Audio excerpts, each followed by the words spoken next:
The UK government's handling of international trade relations is on the brink of collapse, and it's not just the standard political storm clouds gathering on the horizon.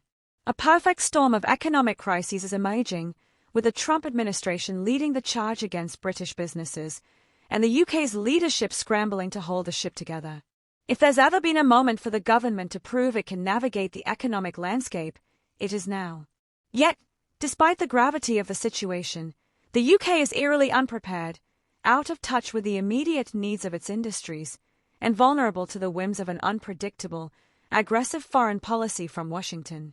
Donald Trump, in his usual America First style, has decided to go to war with Britain's economy, and it's one hell of a war. Tariffs that could escalate to over 20% on British goods entering the US market are not just a nuisance, they are a devastating blow. The reality is, Trump's tariffs could impact British businesses harder than China's trade issues ever have.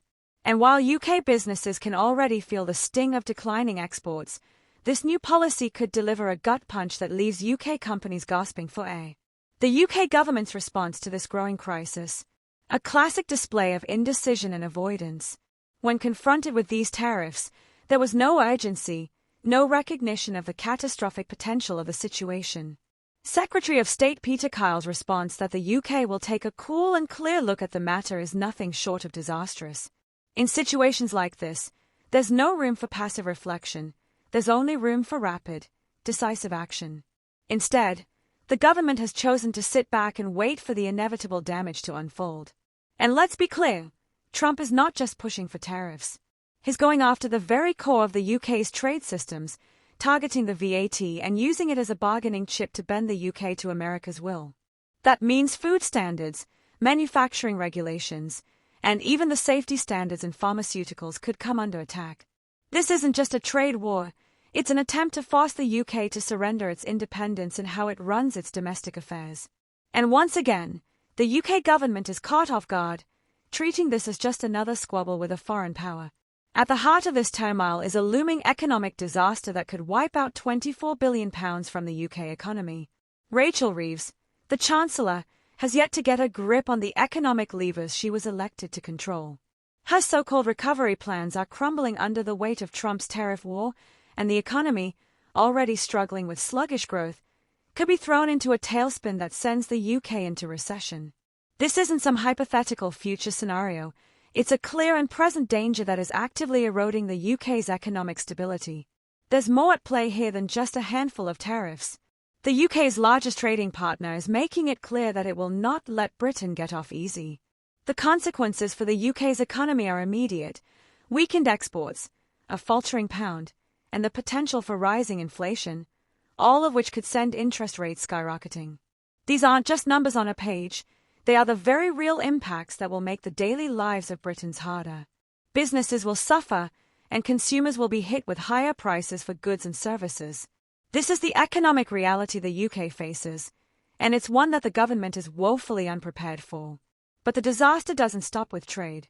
The UK faces internal political turbulence that compounds the problem.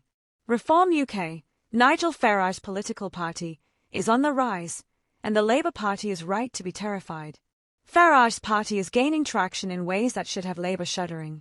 The stunning victory in Wales, where Reform UK secured 47% of the vote, isn't just a fluke, it's a wake-up call. Farage's party is now positioning itself to disrupt the political balance, and Labour is losing support in areas it thought it controlled. It's not just that Reform UK is gaining ground, it's that Labour is hemorrhaging voters. The once dominant party is failing to connect with the very people it claims to represent. In Wales, Labour lost nearly half of its previous vote share. The message is clear: the political landscape is shifting, and Labour has yet to understand that it is no longer in control.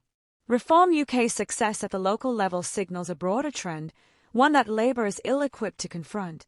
If Labour doesn't wake up to this reality, it will face an electoral wipeout in the next general election. Reform UK is no longer a fringe party, it's a serious player, and if its momentum continues, it could fundamentally alter British politics. With Labour's traditional strongholds under threat, the party must rethink its strategy before it's too late. Losing the working-class vote to Farage's party would be nothing short of catastrophic. So, what's left for the UK government to do? How do they recover from this confluence of external economic threats and internal political chaos? The truth is, they need to act with urgency. The days of complacency are over. Trade negotiations must be handled with skill, and domestic policies need to be adjusted to protect the vulnerable sectors of the economy. If the government continues to dither and delay, it will only hasten the downfall of Britain's position on the world stage. In conclusion, the UK is facing a series of crises that require immediate, decisive action. With Trump's tariffs looming large, the UK economy teetering on the edge, and the political landscape shifting beneath its feet, the government must step up. Time is running out, and the clock is ticking.